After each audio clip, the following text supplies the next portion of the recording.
Hello and welcome to the RoboTalk show. I'm your host Aditya. This is the fifth episode of the show and also the most favorite one so far.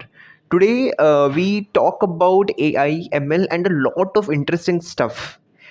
This time, we have introduced a new segment called the Random Tangents. These are just random thoughts which came to my mind. I have put them into questions and asked the guest. So it's very impromptu, but I hope you will like it. So look forward to it. We have an amazing guest for you. He is a computational physicist. He was a research intern at Harvard. He is an ML enthusiast and a lot more intimidating terms which will keep me awake at night. So let's start the show and welcome Rupesh Bhaiya. Okay, so what I wanted to tell you is for some reason, most probably because of internet connection, uh, my video was visible to him while recording, but it was not recorded. So, StreamYard, if you're watching this, this is on you. I have put a waveform of my audio so that you don't get bored looking at a static image. So just stick till the end of the episode. It's a very interesting and a fun episode. So you will absolutely love it.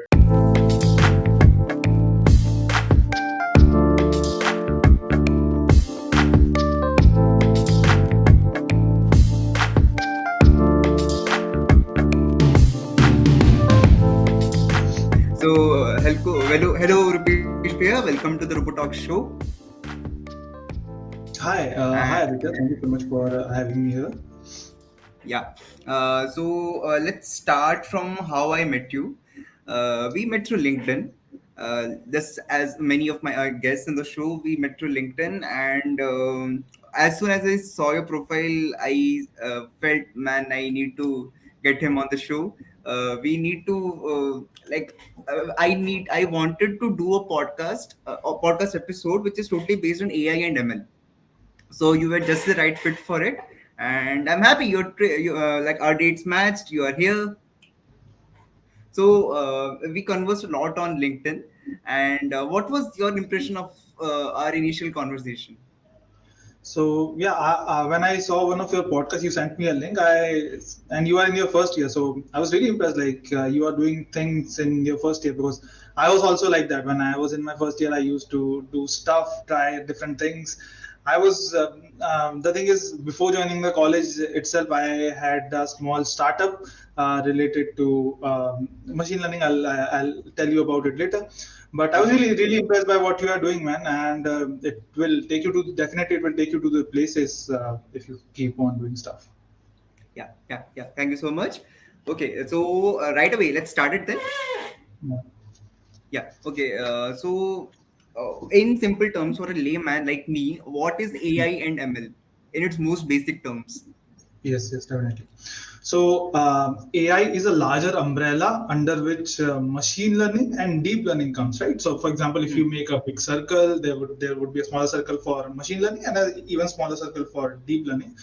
So AI in general is like how we handle large amount of data and we recognize pattern in it, and we recognize meaningful pattern to get abstract ideas and to make decisions based on data. So this is what Yeah. AI and machine learning really is, and the hierarchy follows like that. So that it is so the definition or why we call it machine learning or why we call it artificial intelligence or deep learning is really has to do with the timeline at which these terms came.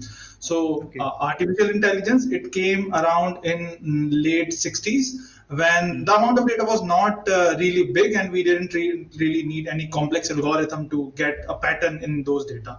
And mostly at the time, AI was used in weather predictions and all these things.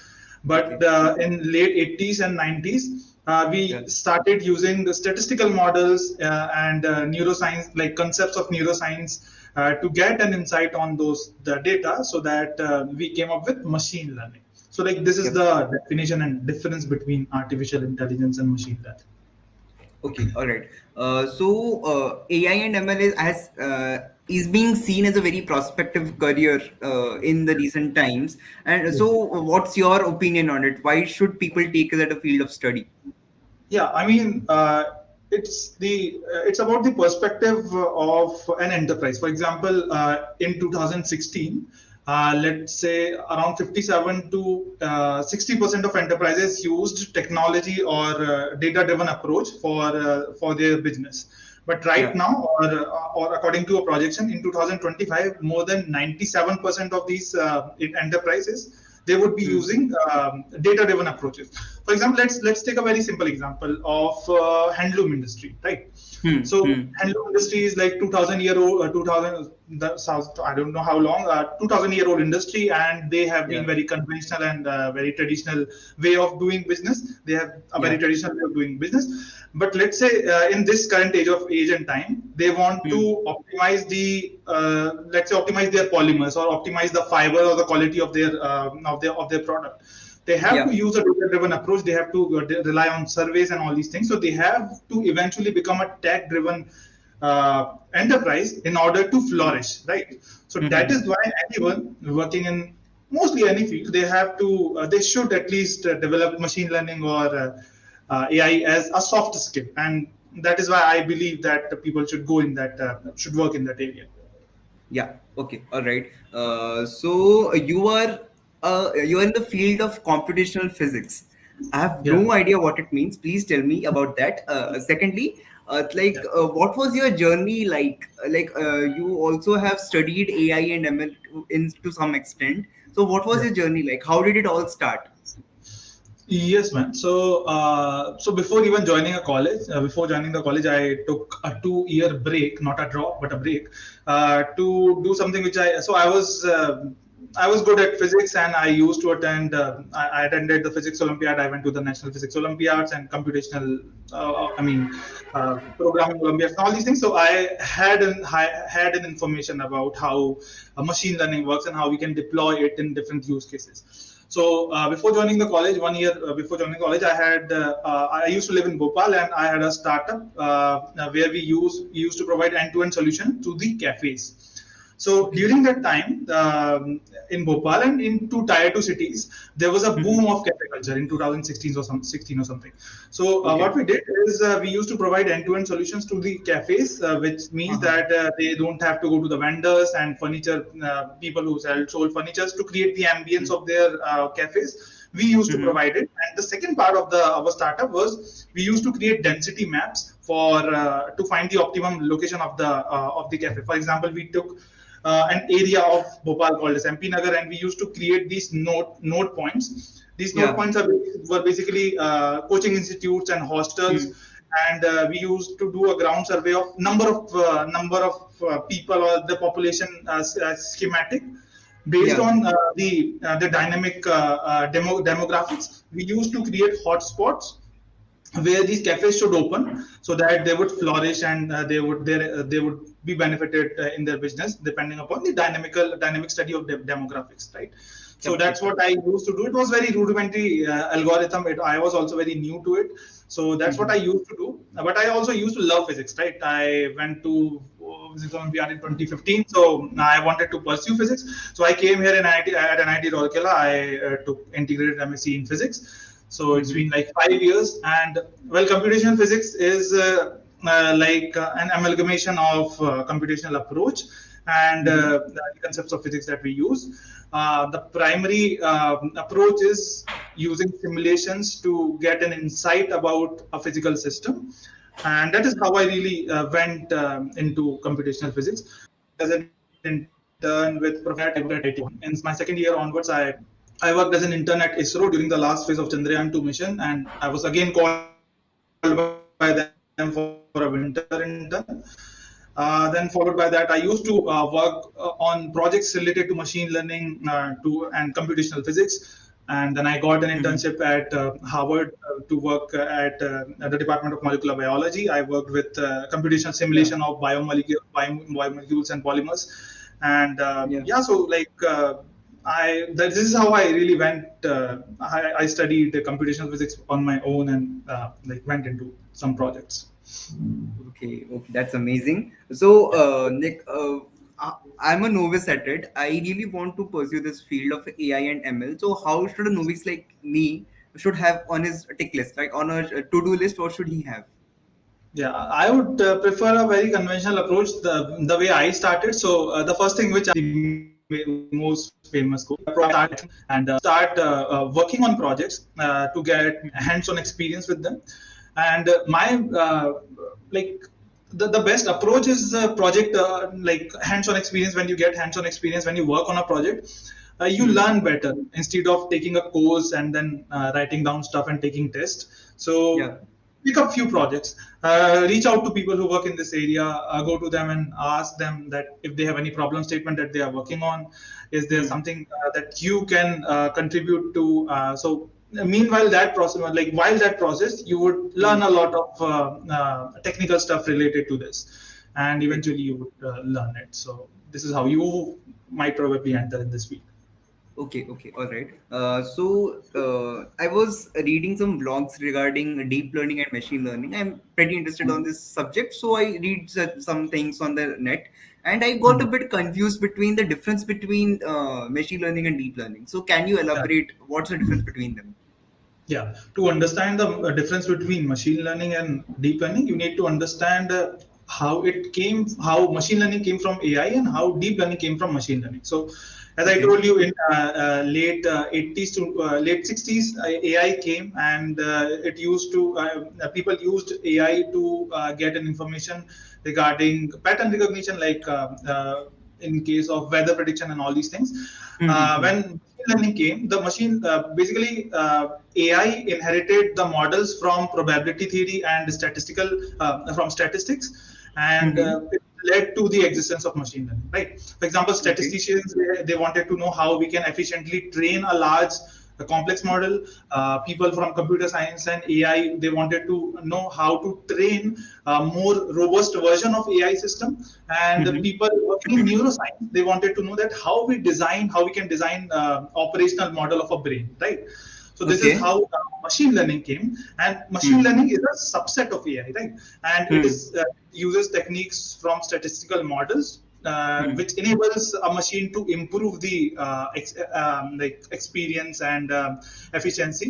For Hmm. example, we can take an example of machine learning. Let's say in case of Snapchat, Hmm. we use a dog filter, and how it perfectly fits the eyes and nose and the position of ears. Hmm. Or in case of Netflix, how it gives you recommendation based on what you have like previously watched, right? Yeah. Yeah. Yeah. We talk about deep learning, it is a much more complex form of machine learning, right? It requires huge amount of data to Hmm. work more efficiently. So Hmm. it is a particular type of machine learning inspired from Hmm. the functioning of our own brain, like neural Okay. networks. So we derived artificial neural network, which are basically nodes of, and which are basically layers of nodes, which Uh-huh. makes decision, right? Hmm. The In deep learning, it learns complex functions. It learns Hmm. complex function mapping based on without depending upon an external or depending on a specific algorithm, right? Okay. So it simply these artificial neurons, and it adjusts them accordingly like according to the data pattern, right? And more layers can be added Hmm. to get more complex insight, right? But the thing is, Yeah. nobody Yeah. really knows what happens inside a neural net. So that's why we call it a black box, right? Okay. Okay, so an example of the deep learning model can be like, for example, you have a picture, right? And in Hmm. the picture, you want to figure out that this is a picture of a dog, or this is a picture of a human, or a well, cat, right? So in Hmm. case of machine learning approach, what you will do, you will assign features, right? You will assign features like this is the face, this is how the eyes look like, and Hmm. based on that data, deep learning model will give you like this is the dog or this is the cat. But Hmm. sorry, machine learning does it. But in case of deep learning Hmm. automatically finds out those features, which are known as classifiers, to Hmm. classify those images into different classes instead of manually giving these features. So like this is the difference between machine learning and deep learning. Deep And learning. one important aspect about deep learning and machine learning is that in case of deep learning, if Hmm. the amount of data is less, the performance would be performance would be lower. Okay. But in case of higher, like more complex and large amount of data, deep learning Yeah. algorithm What's best? work efficiently. In case of machine learning. So that's about it. Oh, okay, okay, all right. We all use Google Lens to identify objects or plants or animals, anything like that. So Google Lens uses deep learning or machine learning. Yeah. So I believe it uses deep learning because the data set is quite huge. So yeah. Okay, okay, all right, fine. Like this is a good segue to a new segment I would Hmm. like to introduce on the show, which is called Random Tangents. Okay. These are basically some crazy ideas which I come up and I just put it into words and try to Yeah. find what's the logic behind it. Okay. Okay, so we have this actually this has a story behind it. I was My sister is pursuing medical science, Okay. and during vacation she had come to my house, and we was Okay. she had some classes and I was sitting with her. She was probably reading psychology, if I'm not wrong. She was probably reading psychology, and Okay. she was drawing a flow chart to understand what the patient is going through and how the patient can be treated. Hmm. And at that time I was going through jo Harvard CS50 courses, and I was Yeah. just getting into the flow charts and getting into how programming works.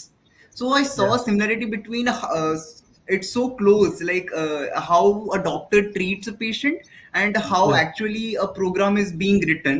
It's very Hmm. close. Yeah. It's depicted in this slide too. Yeah. I came up with a thought. Probably in the future, AI might help doctors to diagnose diseases better. Yeah. So, what do you think about it? AI doctors can be a thing. Huh. Yeah, definitely. Because I personally know a startup who is working with the automatic, like studying the cataract using AI models. So, Hmm. and it uses just a simple, very low resolution mobile camera, right? Okay, So okay. they work with detecting the presence of early detection of cataract. And I Hmm. also know someone who works with the early detection of mouth cancer based Yeah. on image processing. So yeah, Hmm. definitely. In case of disease diagnosis, it can be like really helpful. The Yeah. problem is when doctors give prescription, it is much Hmm. more qualitative, right? And Hmm. the thing is, these AI models they can't do critical thinking. That is the issue right now. It is not that it is impossible. It is Hmm. just the matter of time and data. So to do critical thinking, we need a human. That's why we don't have an AI doctor right now. But still, we can model an algorithm to give prescriptions based on Hmm. what are the features that it is extracting, what are the Hmm. symptoms it is analyzing, Yeah. and yeah, we can make a rudimentary model of a AI doctor. Right. The problem, there might be a moral issue with this, because you might Yeah. have heard like many people just search on the net and find what's the cure for it. Sometimes Google also, like it's Google, Yeah. it's not a human being, it's not a practitioner, Yes. like Exactly. it's a practitioner, not a practitioner. So Mhm. sometimes probably it will fade away with time. The ethical Yeah. reasons and the moral dilemma might fade away with time, right? Yeah, we can't train the model to have empathy, right? Humans have empathy, but a machine learning model can't have. Yeah. So, Empathy, right, exactly. Okay, so the second one, we I'm going to show you some images of brain. yeah. One second. Okay, this is the Broca's area. It Uh, enables us to produce speech. We use this part of the brain to express music. Yotanani is a very famous neurologist, and they say they have said it. And playing an instrument may yeah. improve your ability to communicate better. We have the Yeah. Phoenix area. It comprehends written and spoken language. We use this part of the brain to analyze and enjoy music. Okay. Okay, and the next slide is the important one. The nucleus accumbens is the part of the brain which seeks pleasures and rewards and plays a big role in addiction, as it releases the neurotransmitter dopamine. Dopamine is the happy hormone. We know that. Okay, so Yes. music can be a drug, a very addictive drug, because it's also acting on the same part of the brain as illegal drugs do. So music increases dopamine in the nucleus accumbens, similar to cocaine. Okay, Yeah. so here's the thing. Uh, Ritviz is a very famous musician, and I love him. I personally love him. And the Yeah. thing I have noticed in his music is that there is a lot of pattern recognition involved. Like for some time, the beat continues in a particular way, and at that instant, it goes up and then suddenly switches. So Okay. once when you have heard the song, and the second time when you hear the song, you expect that height. So Yeah. when you like your brain is trained in a way to predict that it's going to come, there's going to be a drop, and at that exact moment when the drop happens, you get happy that yes, I Yes. have predicted it right, and your brain gives you a reward, that's dopamine. A dopamine hit we get. Yeah. So Right. Thanks. Yep. And the dopamine hit is basically happiness. So, Yeah. do you think in future AI might be able to like produce beats or make music in a particular way? Yes. So, just a moment. My mic. Yep, Okay. So first we need to. There's an interesting aspect about music, not just from the perspective about how we perceive it, but how we listen it really. Right. So in mhm. case of let's say when we talk about beats, so music is basically a sort of signal, a patch of signal, right? So Yep. our ear, when it interprets the music, it has Hmm. something known as cochlea. Cochlea is like a spiral tube, and Yep. what the shape does is it does the Fourier transform of that music or any sound, Hmm. and Hmm. converts it into individual frequencies. Now, Yep. depending upon how that frequency is perceived by our neurons, we either call it noise or a sound or a very classical music, right? Yep. Different form of now sound give a different like it leads to different secretion of hormones.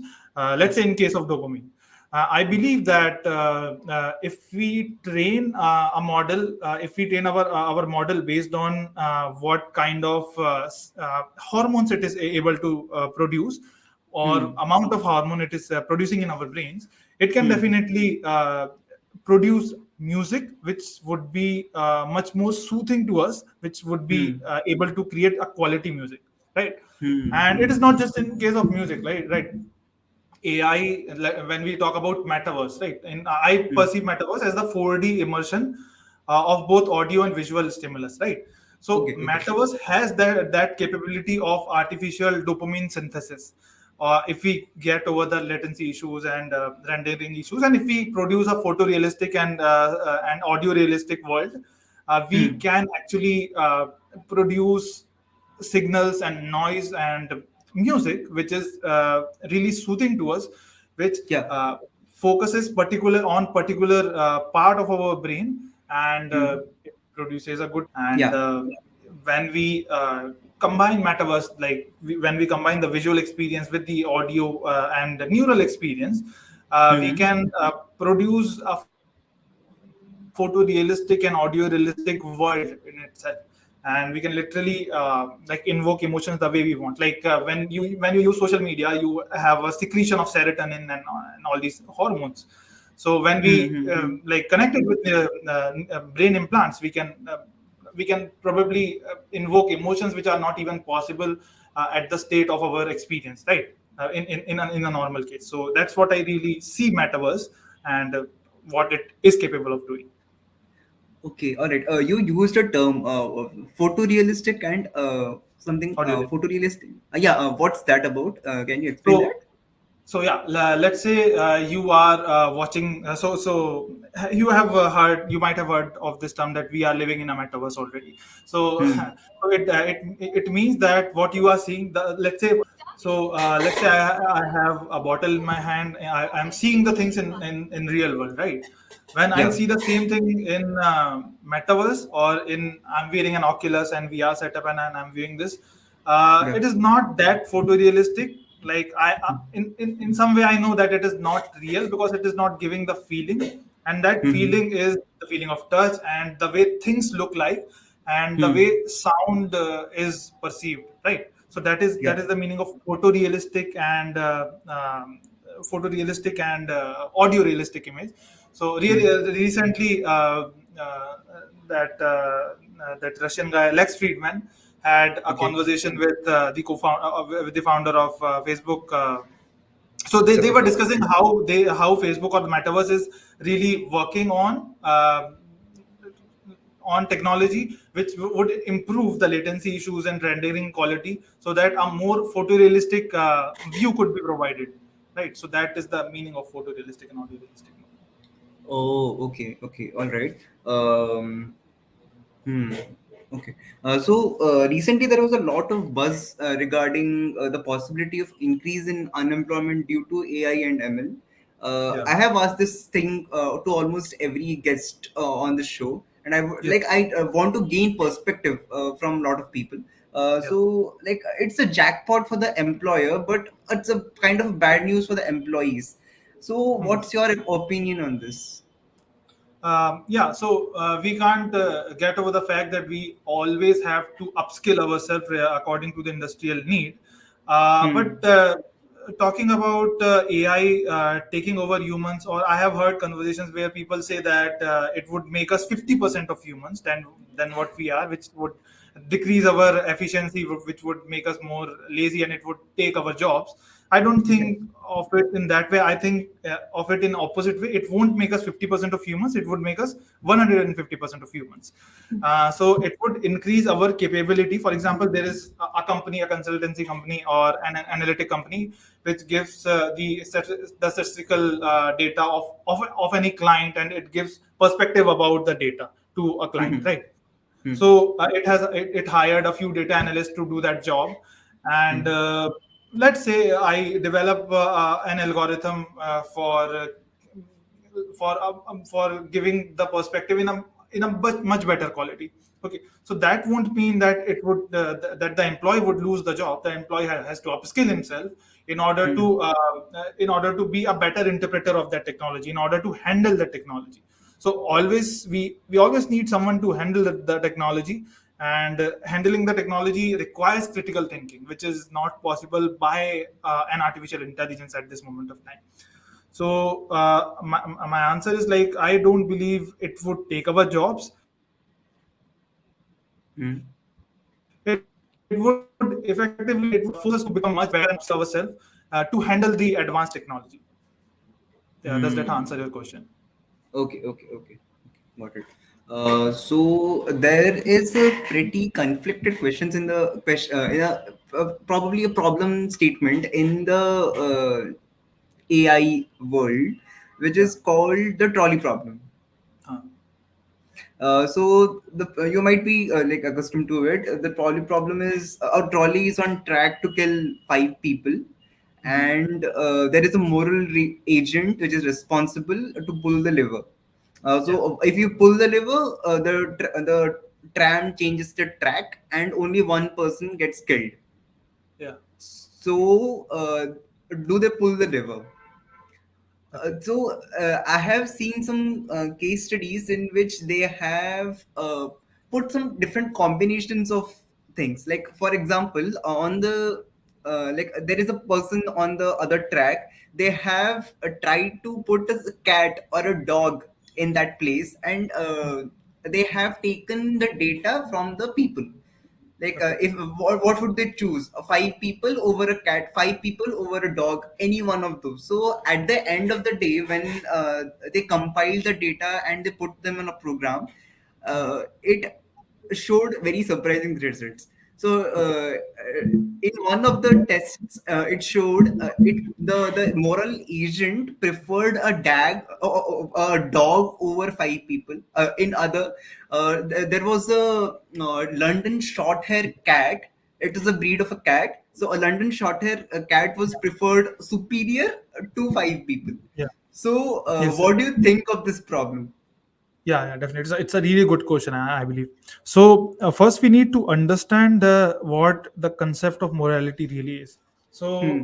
a lot of people believe that the concept of morality is just like the concept of time. It is artificial, it is Hmm. man-made, and it is Hmm. there in our world just to keep things in order, right? Okay. So, Yeah. it is an abstract concept that we have come up with. Hmm. When we Hmm. talk about any moral dilemma, Hmm. let's say if we are keeping both parameters, let's say there are two tracks in which five people sitting on that track and one person sitting on this track, both Yes. of them are no are like identical. So obviously a machine learning model would say that, okay, run over the people who which creates less chaos, right? Yes. Like let's Yes. go over.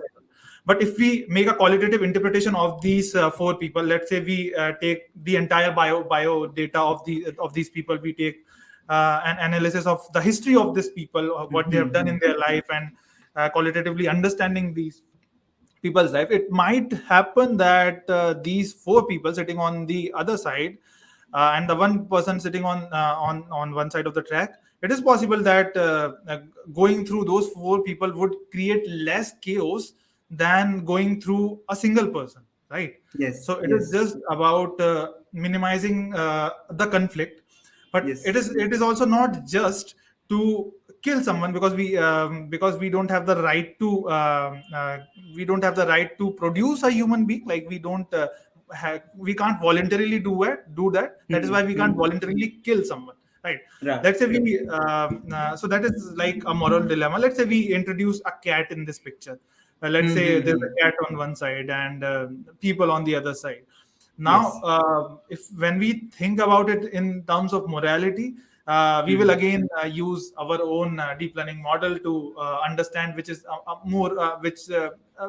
more better way to do it. We also have our own moral biases, and for Hmm. example, someone don't really like a cat, or someone don't really like a person of a certain, who looks like in a certain way, right? Yes. So they would go over the other track, right? So Yeah. Yeah. Yeah. it is like a moral complex, a moral conflict, but it can effectively be solved depending upon what is the quality of data we have. Hmm. If these people are the nodes, Hmm. we can understand them in terms of their background history, or what they really are. But if Hmm. they are non-identical, we will choose the most optimized path. Yep, yep, yep. Okay. So I was reading this book called 20 Fun Lessons for the 21st Century by Yuval Noah Harari. Yeah, He was addressing this trolley problem. It was yeah, a very interesting problem, all right. So he gave an yeah, imaginative solution that suppose Tesla comes up with two types of cars. One is the okay, altruist car, and the other is the mhm, egoistic car. okay, So if there is a like a hypothetical situation where hmm, the owner is on the second track, and there are five people that tied to the first track, the yeah, altruist car will, for the greater good, it will run over the owner and save five people's life, and the yeah, egoistic car will save the owner's life and go over the five people. yes, yes, So now you have put the owner, the person who is going to buy the car at the spot. So yeah, yeah, now the like the buyer has to choose which car he should buy. yeah, yeah. Yeah, So yeah. So if I the found it machine very. itself, yeah, yeah, if the machine itself has its own moral biases, Yes, then it will affect the decision effectively. yes, yes, yes. So that was very interesting. Actually, that's where I got inspired from that page, and I came up with this question. Yeah, yeah. Yeah. It's All really right. interesting.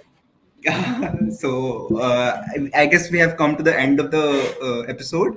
Thank you so much, Bhaiya, for Thank you so doing this much, with me. Aditya. So, Yeah. how did you feel? How did it go?